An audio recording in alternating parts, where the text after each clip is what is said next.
coming in. And then My name is Chance Allred, CSO for Vivint Solar. So I help run that company, and I was just asked to introduce Ty and Jordan. Yeah. I am telling you, in the direct sales industry, if you have not heard of these guys, if you don't know who they are, you're in for a real treat.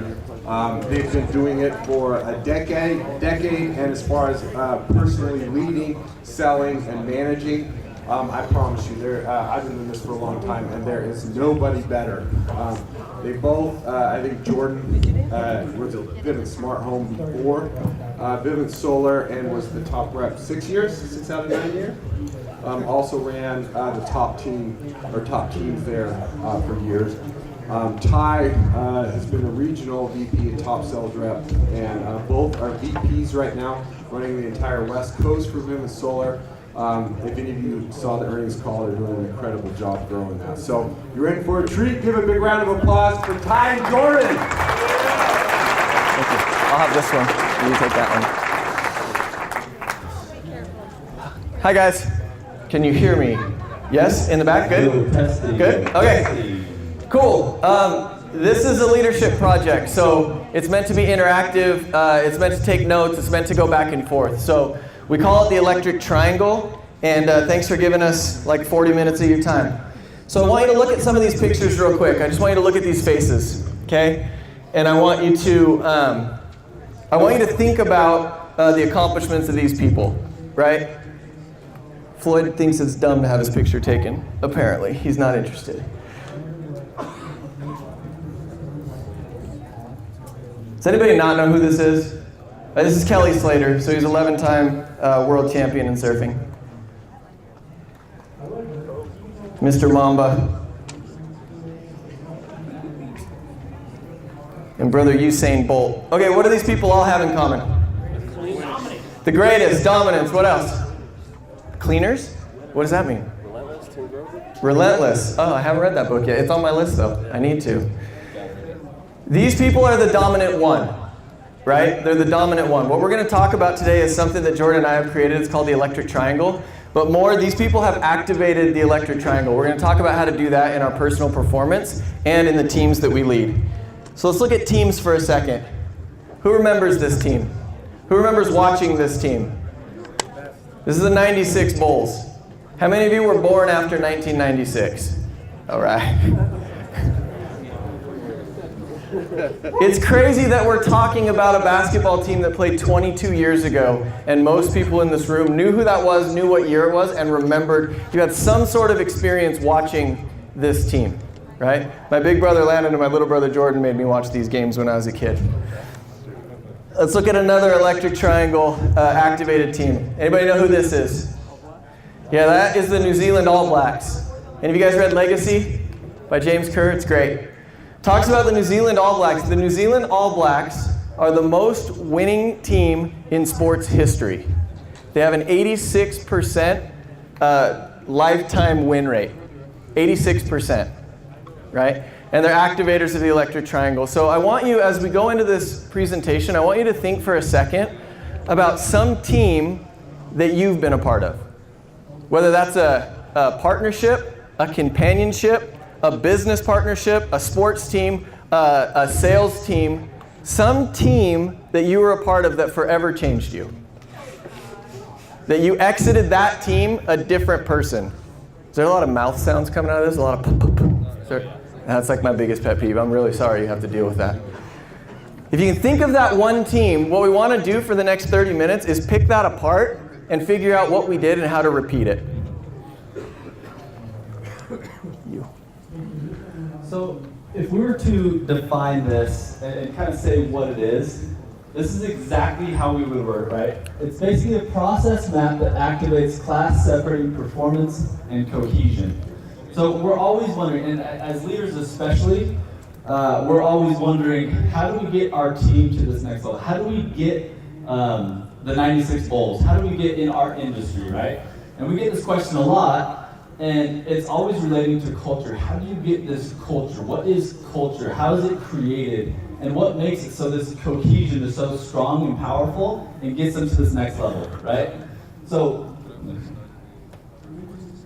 what we're looking for essentially is this. So Steve Jobs says, if you're working on something exciting that you truly care about, you don't have to be pushed, the vision pulls you. So as we look at this, we're going to talk about 3 things, and simply put, it's how to create a dynamic culture. I feel like this is the great question that we always get. How do you create it? How do you do it? How do you replicate this over and over and over consistently on different teams, whether it's this organization or that organization or whatever? How do you replicate that, right? So these 3 things we're going to talk through real quick. Is Daryl Swain here? Daryl, you here? No? Tyled's here. Oh, Tyled's here. Okay, if you guys are wondering why this presentation looks so beautiful, this is our friends at Tiled made this. It's my favorite program to present on. So these are the 3 things, right? The triangle is the strongest shape, right? It has weight evenly distributed on all points, okay? So if you can tie these 3 things together, vision, victory, and program, you can activate those class-separating results. You can actually predict and create a team that will have that electric effect. The same one that you thought of when you thought of a team or a partnership that made an impact, that made a difference, okay? So I want to jump in and just give some examples of things that we've seen where people have, I think, said this probably better than we can. So the first, I'm going to show you a couple of videos. These are about 1.5 minutes. So for my ADD friends in the room, 1:30, that's what I need, okay? The first one is from Rob Dyrdek. And you guys ever listen to podcasts with Rob Dyrdek? Not watch shows, but like podcasts? He's really different, huh? Because on TV, he's the like, yo, like this guy. And on podcasts, he's very articulate and very deliberate, right? And so the first thing is, in order to activate the electric triangle, it's having a clear vision. It's being able to see something that no one else can see. So when we go out and do direct sales, I've been doing direct sales for 15 years. And the first year that I went out and did it, I had one friend that I knew that had success in door-to-door sales. It's Eric Mealy. He's right there. We've been partners for a really long time. He was the only person that I knew that had done door-to-door sales. Now, I'm imagining most people in the room, when you got into door-to-door sales, it was a matter of picking a company. I didn't know any other companies, right? And so in order to start down that road, it takes a certain level of belief, and I want to play what Rob says about it.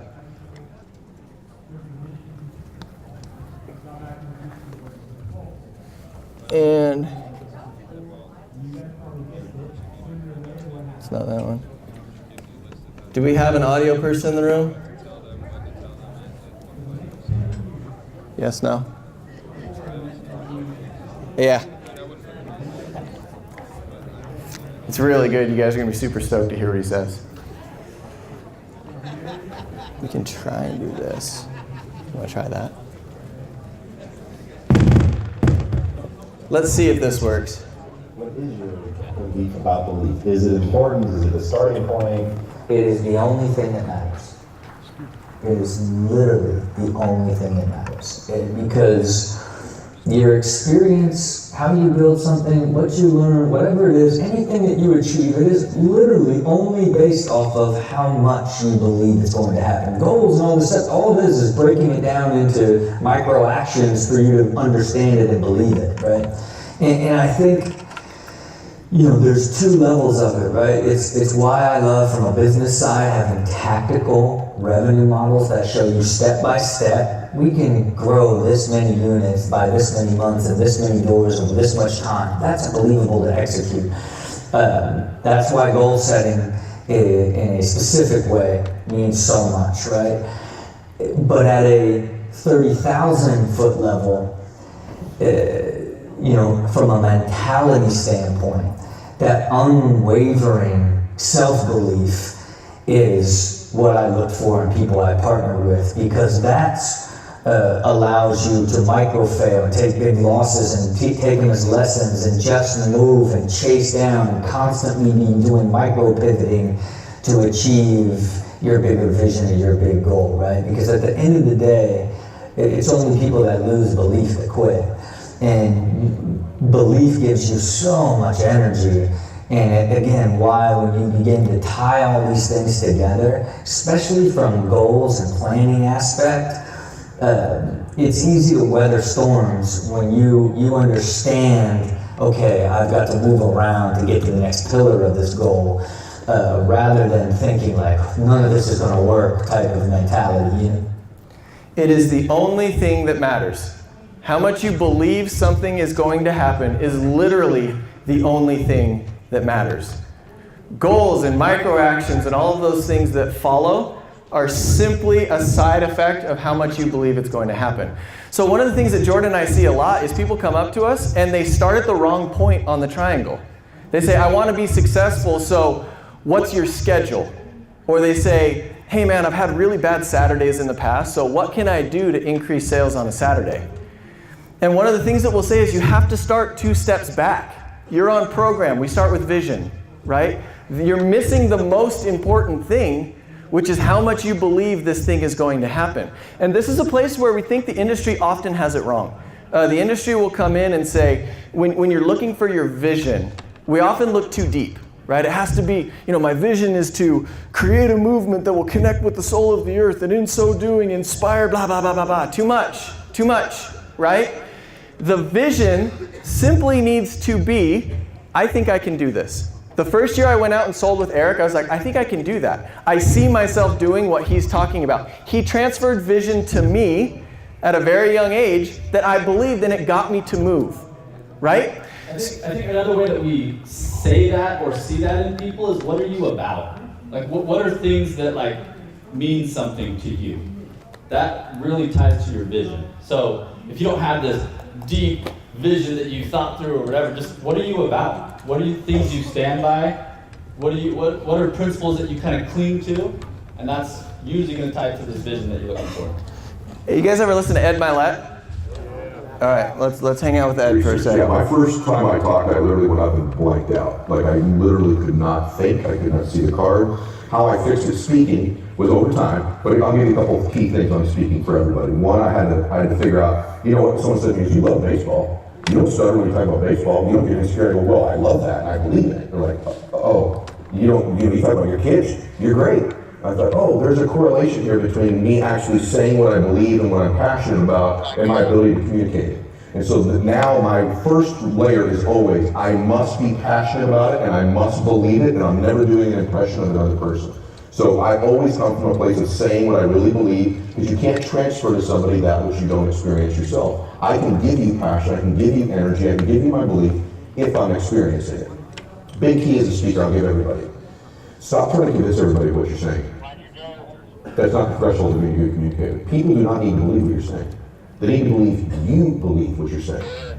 And as long as they believe you believe what you're saying, you're an effective speaker. I stopped trying to get people to believe me. There's a neediness. There's a salesmanship to that. I stopped that. It's a subtle difference. I just want you to believe I believe it. That's influence. Influence is you believe I believe it.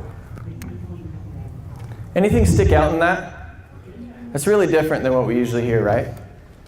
What's the key? What's the threshold of being a good speaker per Ed Milet? Yeah. You don't have to believe what Jordan tells you next. You just have to believe that he believes it, right? That's influence. So when we think about a vision, okay, we're all going to go out and we're going to sell stuff door to door, or we're going to lead teams and try to get those teams to sell a lot of stuff door to door. It starts with a compelling vision, right? And you don't have to dig that deep. Like Jordan said, start with what you're about. That's your vision, right? If you're about really hard work, you're going to go to this team and transfer them a vision of working really hard, right? All you have to do is get clear on what you believe, and then like Ed Milet says, when you talk about it, you can't transfer that which you haven't experienced. But if you have experienced it, you can transfer it very effectively, right? So I want to look at an example of a company. So who here has Stance socks on their feet right now? Really? Wow. I live in San Clemente. Stance is there, and everybody raises their hand when you do that. So, but Stance is probably the only sock company that most of us know of, right? There's Stance, and then there's some other companies that put art on socks, but you probably can't name any of them, right? So I heard this podcast with Jeff Curl, the founder of Stance. He actually just spoke up here the other night. And anybody there? Eric was there. Anybody at that? It's pretty awesome. So I want you to hear his vision and how he translated that to his company, because your vision is going to evolve. When you first had the idea, I think I can go out and I think I can sell. and you transferred your vision to other people and you got them to come out and work with you, hopefully your vision evolved, and I want to hear how Stance has evolved. So it was just put art on socks, and then it kind of went from there to like an expression of just human originality. Because we get like these Goldman Sachs bankers that have to wear a suit, and they send us like a photo of, you know, some amazing sock that they can kind of get away with. Or the kid in the private schools, like, you have to wear this uniform, but they still get away with wearing our sock. And it's like, okay, we're kind of empowering people to do what they want, this human expression. And that's where it became what the brand stood for. And then like 2 years into it, through like a friend of a friend, we end up meeting Dwayne Wade and his agent. And we sit down, and Dwayne was like, I always wanted to do a sock company. I've been telling my agent to get a sock company done.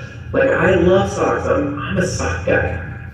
And it was so natural and pure. He's like, I want to design socks for you guys. I have so many of them. So Dwayne signs with us, and at some point we released the socks and we posted them on social media. And there were so many of our like diehard skater fans, like the true skater haters, they were like, this is a skateboard brand. What are you guys doing? Like basketball players? NBA basketball players? Are you kidding me? And I was like, no, this is about human originality. This is about like the kid in school who his teacher said he's a failure because he doesn't work in the American school system. And then when he finally gets out of there and he gets on his own, he becomes a world-class artist. So what vision did they see for their company? Even when other people were like, Dwayne Wade, that doesn't fit with our vision, that doesn't fit with our brand. What was the vision? Yeah, human originality. Okay, that fits. Why does that matter to us? Okay, this is a leadership conversation. This is a leadership room, right? If you're going to create a vision, first of all, a list of things that you're about. If you're about integrity, hard work, drive, and doing impressive things, all right, that's the vision for your team, okay?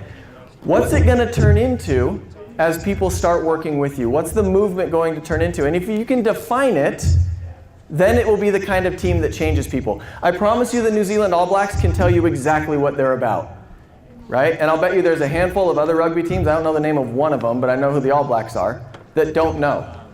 And if they did know and could activate the electric triangle, we'd all know who they were, right? So one last thought before we move on to the next step of this. Actually, this is an exercise for you. To help you figure out a compelling vision, answer these questions for yourself. And this is something, we have our guys go through this every other quarter or so.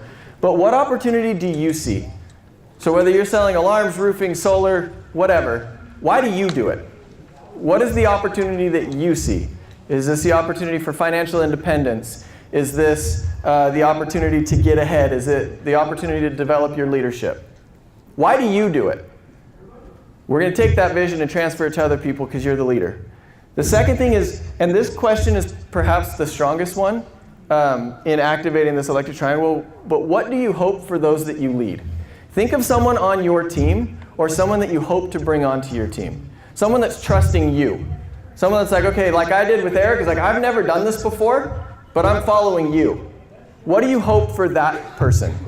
Do you hope that he can come out of the year or the summer out of debt? Do you hope that they can learn how to work really hard? Do you hope that they can run a team someday? And if we can get clear on this, we can start to have a compelling vision. So you're probably going to need to take some time later for that. That's a big question, just to dump and expect you to have the answer in 15 seconds. So take time later and really think about that. That will change every decision you make going forward, probably with regard to most things, but specifically as we're talking here today with regard to work. You will make different decisions than you otherwise would if you were clear on that, right? We talk a lot about your why, right? We hear that, which is great, and I think it's your why is something that gets you started, right? But the thing that keeps you going is your who, or who you are. So vision is more who you are, right? This is who you are. This is what you're about. This is what you're going to do. The difficulty here is this next step. So a lot of times we talk about vision and we have these ideas and we get there, but it's really hard to translate it. To go from Spanish to English or English to Spanish in that moment is really difficult. So this principle, we call it victory, is a very underutilized principle in my opinion. So we want to talk about how to effectively lead our teams to victory. So the first step, anytime you have a vision, it must be translated to a number, an actual concrete number. Subjectivity is the killer of vision, right? Vision is the root of culture, and if vision's the root, then victory is the tree. This is how this thing's going to grow. You need stability, you need it to be stable, but you have to achieve victory. And I don't mean wins and losses, right? I don't mean you have to be the best. There's a lot of people in this room, and everyone can't be the best in their thing, right? Victory for you is different than victory for someone else. For somebody in here that's been developing a team and growing a team and they're 10 years into it, maybe their victory is to be the top team in this company or industry or whatever. But if you're brand new and you have 3 reps and you're trying to lie to yourself and say, I'm going to be the best team this year, don't set yourself up for that. Baby steps, right? You just set yourself up for failure, disappointment, and your team will lose confidence not only in themselves, but they'll lose confidence in you as a leader, which is the worst thing you can do for your influence, right? So, a number. Why a number? When it's 4 o'clock and it's really, really hot or really, really cold, wherever you live, and you start thinking to yourself, if anybody in this room has lost confidence in their ability to sell, you don't think you're a great salesperson, listen to yourself in this scenario. At 4 o'clock, when it's really hot, and you just got smoked on doors for the last 3 hours, right? You are the greatest salesperson ever, and you somehow convince yourself that right now, you got told no by a lot of people. You also happen to get really hungry when it's cold out, and it's cold right now. And when I am hungry, I actually get hangry, I get really upset, and if I continue selling in this neighborhood, I'm gonna ruin this neighborhood. I shouldn't sell right now. I should go get a sandwich, but my favorite spot is a sandwich shop like 45 minutes away. I need to get that sandwich because that'll make me the happiest. So you know what I need right now? You're not thinking, but my vision is, I want my kids to see me as an example in life. That doesn't get you to stay there. You're just like, yeah, they probably still will, I'm just really hungry, this is better for me. Right? And we tell ourselves that. We genuinely believe that. That's why we're laughing. Every single person in this room has done it. Probably pretty recently. Let's just start out there. Right? We do it all the time. So instead, if you have a number that ties that thing. So for me, and everyone's different, right? So for me, big picture in life, I want to be an example to my children in everything. It means a lot to me. Right? I want to be kind and work really hard and accomplish things that they're impressed by and that I'm proud of, right? So if I have a number that ties to that vision, it is an actual number. The subjectivity is gone now. So now I say, okay, this number, is it reached yet or is it not? And if it's not, then I don't have to make a decision. I said I made this decision a long time ago. My victory metric is this. This could be long-term, short-term, probably a little bit of both. So if I hit this metric, cool. My question's answered. But if not, I'm not going to that sandwich shop. Right? You have to have a number. You are what the numbers say you are. Right? As much as that hurts sometimes. Right now in life, you are what your numbers say that you are. Right? Okay. I want to, back to Ed Milet. We're going to hear a little bit of Ed Milet today. He talks about kind of this ability, or how you have to think about this mentally to really have this be a part of you. There's a Malcolm X quote that you really like. Yeah. Tell me what it is and why it's so powerful. That which you do not hate, you will eventually tolerate. And I think that identifies most people's lives. In other words, average becomes sort of like this slow asphyxiation. It's almost like an anesthetic. And that over time you become kind of immune and dulled to the average that we're becoming. I know this is true, at least for me. You probably experience it yourself too. And so over time, we sort of minimize where we're at. In other words, I'm a little pudgy instead of being, no, you're a fat ass, right? You don't magnify the degree to which the pain ought to be affecting you. And so really what he means in that is, listen, you're going to get out of your life what you'll accept. That's really difficult for people, I think, to understand. Is, look, what you think you're worth and what you're going to tolerate is absolutely what you're going to bring into your life.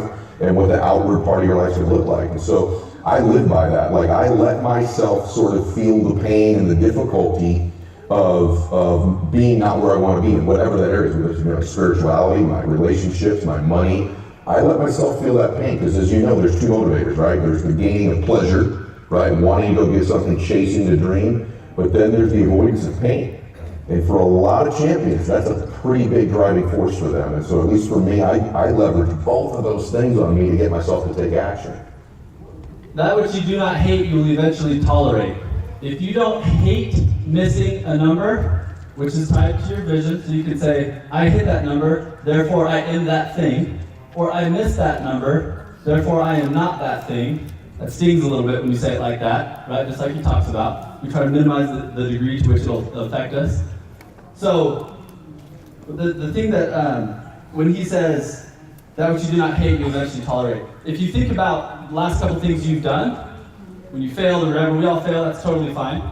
But if you hate it, you're a lot less likely to repeat it. The way that you show you hate it is by doing everything in your power to hit that number. There's 3 different scenarios. The best case scenario, you throw a number out there, and we're very vulnerable when we do this, which is why we hate to do it. We're very vulnerable when we say, I am going to do this. This is me. Because then what? We set ourselves up for failure. So what do we typically tend to do if it doesn't go well the first week or 2 weeks? What do we try to do?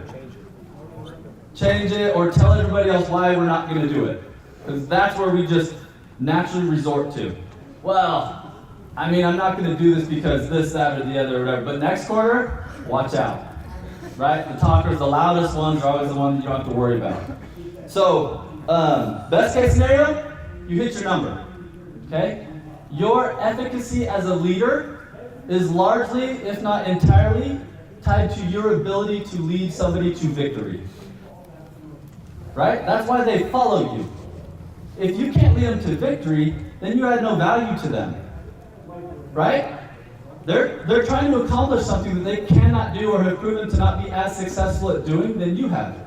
If you're just like that, then you are now a peer, and you have no influence. Your efficacy as a leader is largely tied to your ability to lead somebody or a team to victory. Number 2, you can try everything in your power to hit it and fail. And when you do that, you own it. I wanted to do whatever number, 50 of something. Everyone sells us something different. I wanted to do 50. I hit 48. Freak. It stings because that means I am not that thing I'm trying to be. But I promise that I'm going to get it next time. That's different than saying, I got 7, but the reason there was a 43 number gap is because I got really hungry at 4 o'clock every day. Right? It sounds silly. But we do it. We do it. Okay, so this quote right here. This is a quote from Brian Tracy. This is, I don't know if it's from his book or from an article that he wrote, but he says the main task of leadership is victory. Your ability to lead people to victory and instill belief that the team can win is the key to cinching your power as a leader. Same thing we just talked about. That is why you are a leader. And if we are unwilling to lead our teams to victory and have them see us do whatever it takes to hit that metric, that number, concrete number, then we should not be in that spot. If we are, then we absolutely are the people for that job. Okay? That's up. Oh, that's it. So he goes on and talks about the principle of the objective, and I kind of just summed this up, right? But the clearer the objective, the more detailed the plan is of that objective, the more likely you are to accomplish that task. You don't just say, my victory number is 100, and then just see what happens as you go, right? I call that, I say we need to make sure we hit our goals, don't let our goals hit us. If you're just going day by day and you hit whatever you're going to hit regardless, you're not trying to hit a number, the number's just hitting you, it's slapping you upside the head. Okay? You did it or you didn't, right? So be thoughtful, be detailed, be meticulous. Have fail-safes. If your goal is to do 20 of something in a week, make sure that every day your goal is 4, that equals 24, so you can fail 4 times. It's fine, you're gonna fail, right? You're gonna try your hardest not to, but we're not perfect. We have to realize that. Have fail-safes. And then the final quote here before I get to the question. This is from the great Vince Lombardi.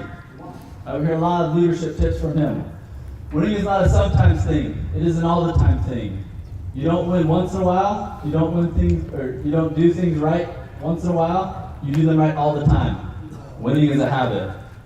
The quote actually goes on to say, unfortunately, losing is also a habit, or something like that.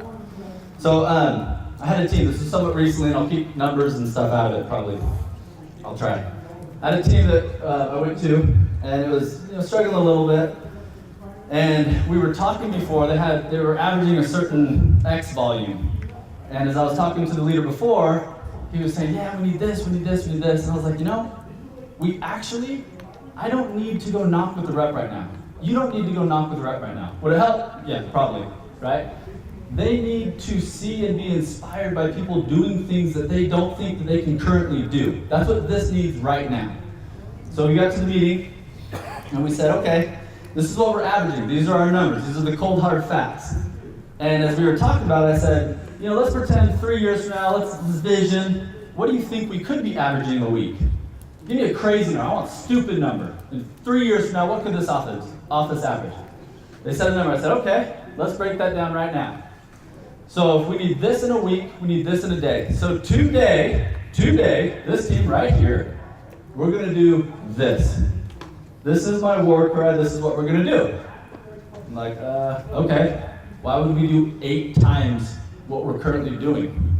Right? It's just a mindset thing. That's all it is. So I said, okay, so we need everyone to commit to a number. I think there were 2 or 3 more people than what the number was for the day. So I said, everyone needs to commit to 1, and we're all going to come through. We're all going to hit it. Great, everyone's excited to go out. I pulled the leader aside and I said, hey, we need a fail-safe. We know that there's going to be failure here. As leaders, we just have to know that and plan for it.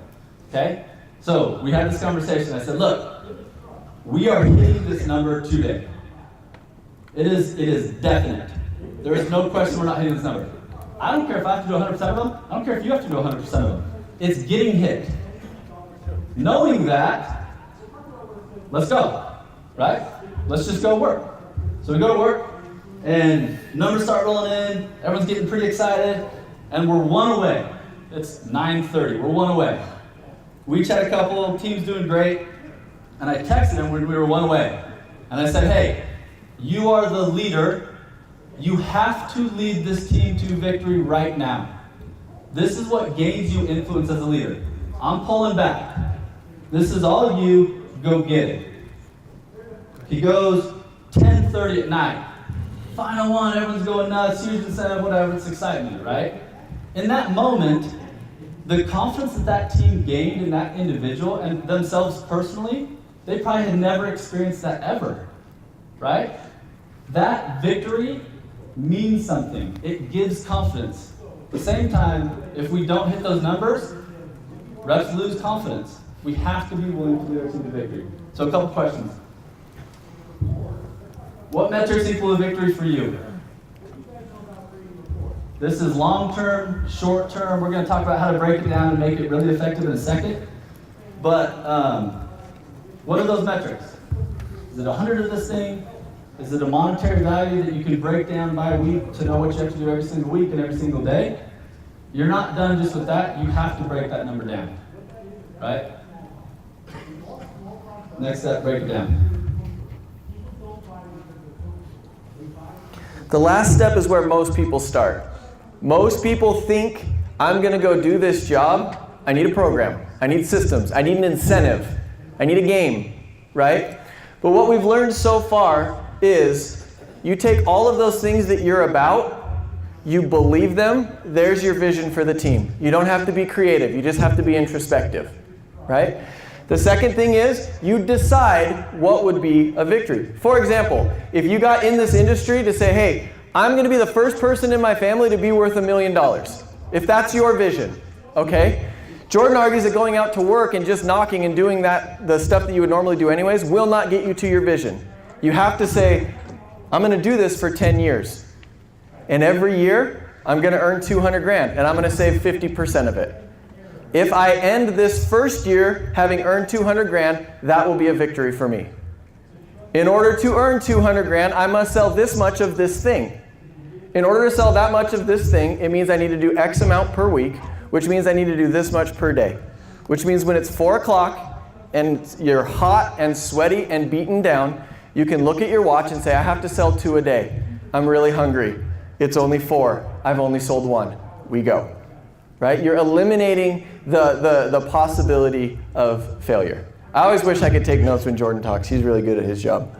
The final thing is program. So now we come in and we create little programs to make sure that we're pacing towards victory.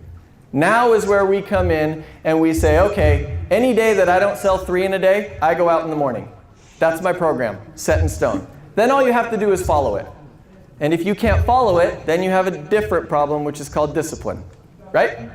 So what we see a lot is people try to implement the other creative things that sales teams do, right? People say, we did this thing once, we used to, when we hit certain sales levels, the 2 people that hit these levels would have to do this rap battle back and forth, and it was like really funny for our group. And then we saw other people say, hey, we got to start a rap battle. They started at number 3. Is this going to work? If your team is not a rap battle team and you try to do a rap battle, how's it going to go? Poorly. Just like if your family is crazy and wild and you do this crazy Christmas tree dance party, and your fiance's family doesn't do that, and you try to kick that up in their house after 100 years of tradition, you're going to look foolish. It's not going to work, right? So what we do is we first point to values, and we say each program that you implement on your team should point to a set of values that support your vision. For example, if you say, I am going to lead people to financial independence, that's my vision for my team. So victory would mean everybody on my team out of debt. So one program we're going to do is we're going to go through a wealth management course. Does the program match the victory, match the vision? Does it work?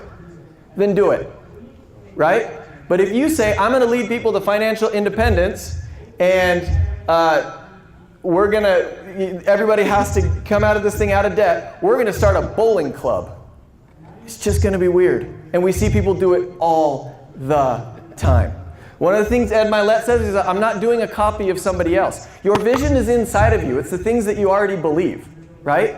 So break down a metric, and then let's think about some creative ways to track towards this. An example I want to give you guys, this is the shortest part, but the New Zealand All Blacks, okay? So anybody know what their kind of statement, what they're about is? Does anybody know what their personal mission is? Better men make better All Blacks. That's what they say. They're inspiring generations through the game of sport. That's what they do. Victory is be the best sports enterprise in history. That would be a victory for them, which means every game they win. Which started somewhere else. They didn't start there. As they started to develop, that became their thing, right? So having Maori roots, they do the haka before every game. Has anybody ever seen the All Blacks do the haka? It is pretty inspiring. We're going to watch it right now. And what I want you guys to do is I want you to watch a couple things. Number one, I want you to watch the commitment level of the team. I want you to watch how much this team believes in this program, and then think to yourself, it doesn't work because they believe in the program. They believe in the vision and they're pacing towards victory, thus they do the program, right? The second thing I want you to watch is I want you to watch the other team. We'll call them the red team, for no one knows their name. All right.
What do you notice?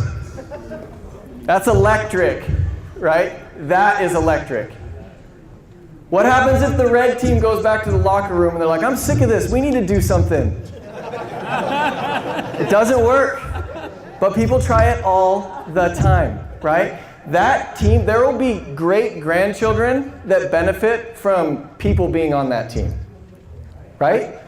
Because who you are matters, and if you can tap into this and teach other people how to connect with what they're doing in a way that actually electrifies, it will change generations. So the jobs that we're doing, guys, we're not just going out and knocking doors, we're not just going out and earning money.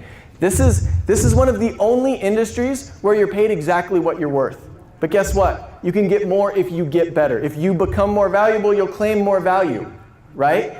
I always say, who would have thought? Who would have thought this arena? Who would have thought door-to-door sales? But there's more development, there's more heart, there's more inspiration, there's more leadership, there's more success in this industry than any other thing I've ever seen.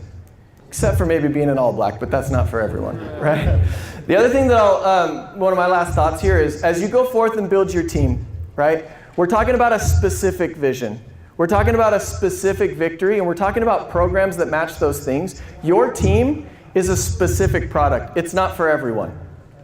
Don't fall into the trap of taking any warm body that might walk the streets with you, because they will not help electrify your triangle, right?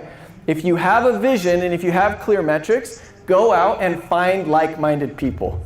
This doesn't work if you're trying to push your vision victory on people that aren't going to buy in, right? Think of the things that you buy. Think of the things that you wear. Think of the teams that you support. You support them because you identify with their vision. You want them to have victory, and you're a part of their program. Final building question, and then we'll maybe have time for a question or two.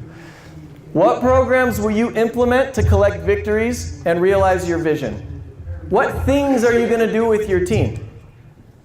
Do you read a book together? Do you do triathlons together? Do you work out together? Do you go to seminars together? What programs will you implement? How are you going to highlight and recognize people? What events are you going to celebrate? What's important? What programs will you eliminate that don't serve your vision? That one may be more important than the first one. If we were to look into your program, look at the things that we do day to day. Look at the meeting schedule. Look at why you have meetings, why you have these conference calls, why you meet up before you go out and sell, why you have certain people give a motivational minute, why you do the YouTube video of the day. If it supports your vision, more of that. If it doesn't, throw it out. It's like a hot rod. Hot rods are awesome because of the things you can take away, not because of the things you can add to it. Right? Yeah. Okay, any questions before we close out? I think we have 2 minutes. Yep. What's something you know about leadership now that you wish you knew 5 years ago? What's something you know about leadership now that you wish you knew 5 years ago? Truthfully, so this is, I feel like it's really hard to articulate a feel of something, and a lot of the questions that we get is, what programs do you do? And that's not the problem we're trying to solve for. The problem first is, well, what's your vision? I don't know. This program works great for this, but not for this. What are your victory metrics? What are you trying to accomplish?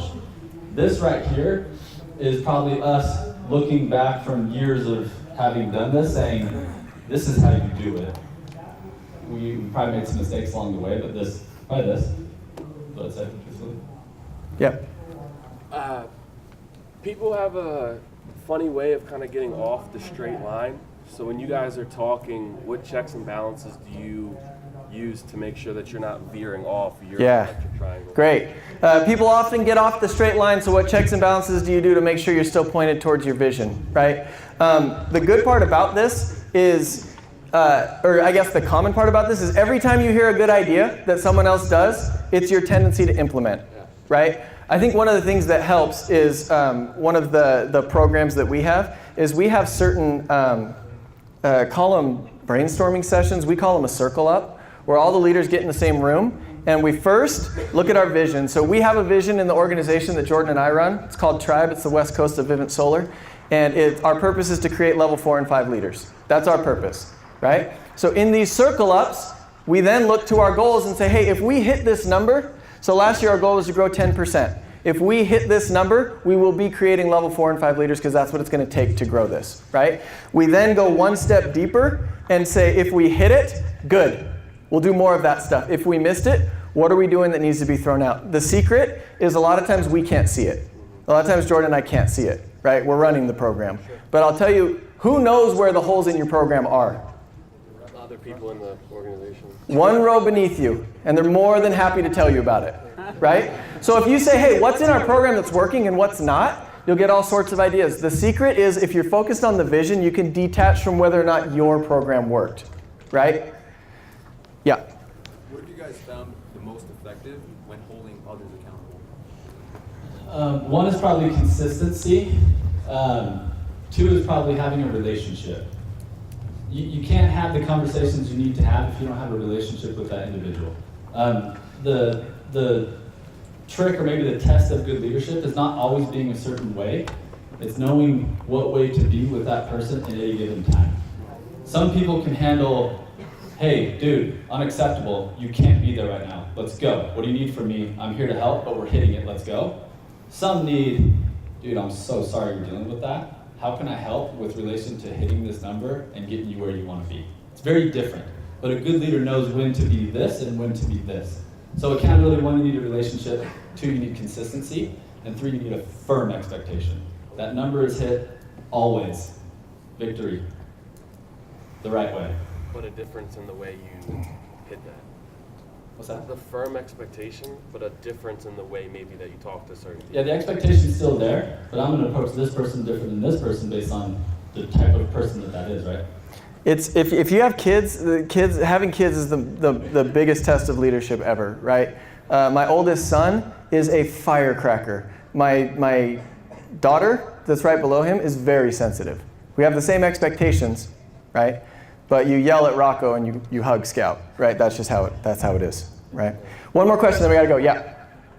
With that which you do not hate, you'll eventually tolerate. You guys have obviously shot up the ranks everywhere you've been. What are some of those things that you have that are like, these things I absolutely hate and did not tolerate on the way up that might serve others? I'll tell you mine. Sure. I don't like noise. I don't like people talking. I like people doing. I don't tolerate noise if it's not followed by action. And then hitting numbers.